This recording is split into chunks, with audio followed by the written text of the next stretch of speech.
keep the attention of the enemies during firefights. After the virus broke out, the Dark Zone was originally set up as a quarantine zone in the middle of Manhattan to contain the sick, but things rapidly went out of control, and there was a massive blackout and the military had to evacuate. They had to leave their most powerful gear and weapons inside the Dark Zone, so this loot is extremely valuable to you as a player. But this also means that it's the most dangerous place in the game. This loot attracts a lot of attention, including other real players. The Dark Zone is a multiplayer gameplay space in our world, which you can seamlessly enter without any loading screens.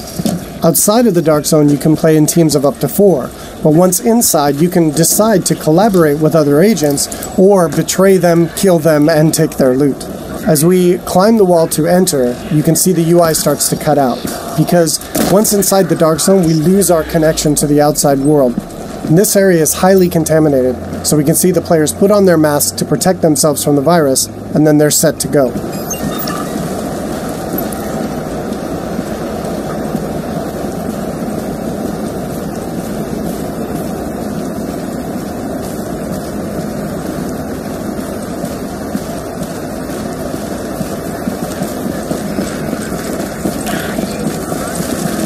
Okay, now we see our group is coming up on some enemies up ahead. As we get closer, we can see that these are actually part of the Rikers faction. And this is a group of convicts which, after the virus broke out, escaped the prison and have flooded into Manhattan to take advantage of the chaos. Here we can see Megan does a pulse, which gives the group information about what enemy types and levels that they'll be facing. And then we can engage. As you can see here, Bronson's going to go up right on top of him and take point, so he can take the attention of the enemies and draw aggro, and we can support him from behind with healing grenades, as you saw there, and covering fire.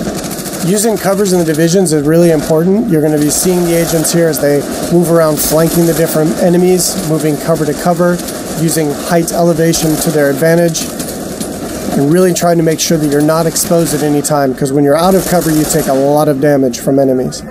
And it looks like we've only got a couple Rikers left here, and Bronson is really taking his role to heart and pushing right up into their face.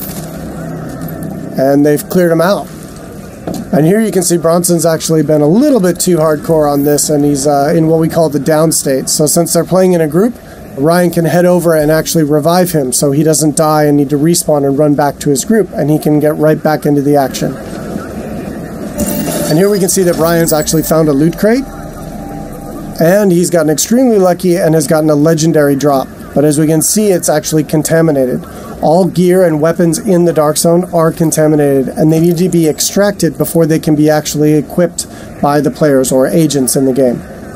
So in order to do that, our group is going to move to a nearby extraction point in Bryant Park. Once the group is inside an extraction area, they'll need to shoot up a flare which calls in a helicopter. Then they need to hold tight for 90 seconds and extract their goods. Alright, now we see our group has come across a different group of enemies, and these are the cleaners. Cleaners used to work for the city of New York, but they got trapped on Manhattan when the quarantine was declared, and they've lost it. They want to, in their own minds, clean the city from the virus by burning anything and everything in their path, dead or alive. And this group of cleaners is actually a tougher group of what we call elites in the game. They have much higher health pools and much higher damage output. So our group here is going to really have to work together using their weapons and skills to take them out.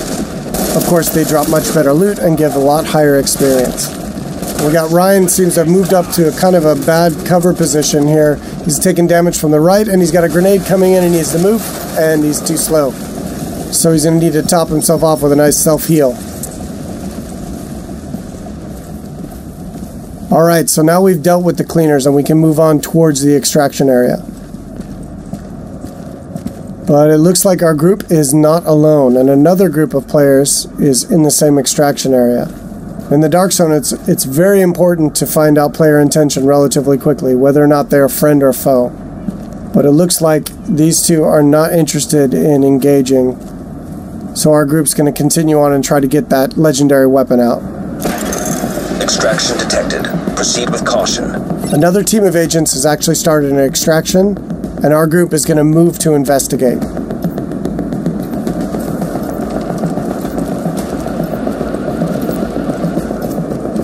And as they come around, we do indeed see that an extraction is taking place, and they got about a minute left on their timer before the helicopter shows up. But we don't see the extracting team.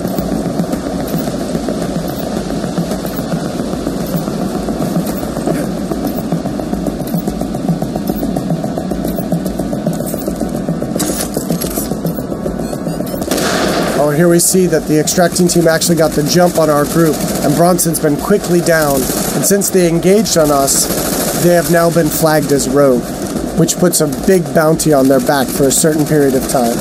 Luckily, Bronson was able to make it back to our group, and we were able to quickly revive him and get him back up into the fight. And now we've got some PvP chaos happening. And here we see Ryan throws out another healing grenade to heal up both of his teammates as they're flanking around to the left to try to get better position on these rogue agents.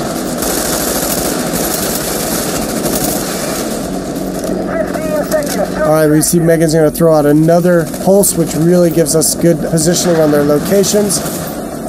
And here we can see another downside to going rogue in the dark zone. They have attracted another group of players, which is helping us take down this rogue group.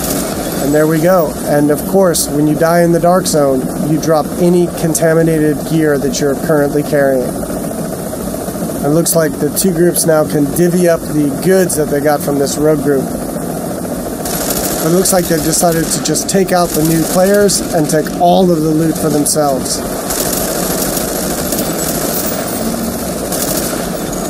You're attacking friendly forces. Rogue protocol initiated.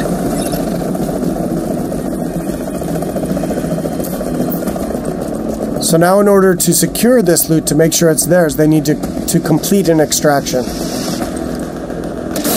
So now our team has 90 seconds to control this area and to stay alive to get their loot out when the helicopter arrives. And you can see them fanning out into good cover positions here in case any other players come into the area or those groups that we engaged come back.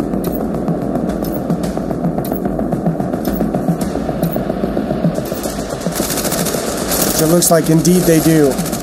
But now we're set up in really good positions here to be able to take them out. Bronson and Megan are laying down damage from the front line, and Ryan is supporting from behind. And again, it's really important in the game to make sure that you're always in cover whenever possible, and that you're not being flanked by any enemies. Here we see Ryan tossing a healing grenade as he runs past Bronson there. And they're going to focus on these two players here. 30 seconds to extraction. Straight in front of them. Now they got 30 seconds left to stay alive and control the area.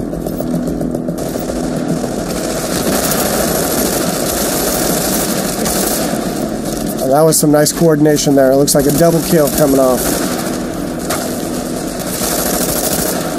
Alright, and they dealt with the other group yet again, and now the helicopters arrived, so they were able to survive and be able to get their loot out, and will head back to their base of operations.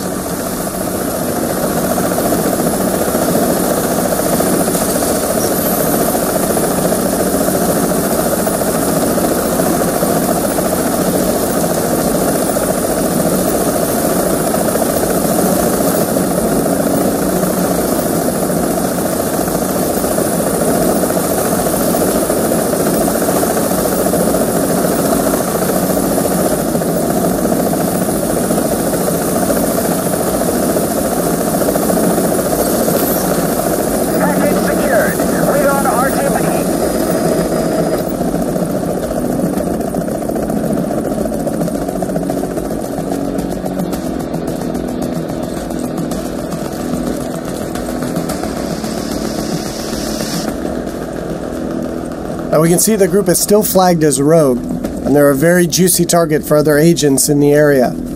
So they really should leave this area quickly and decide where to head out to next.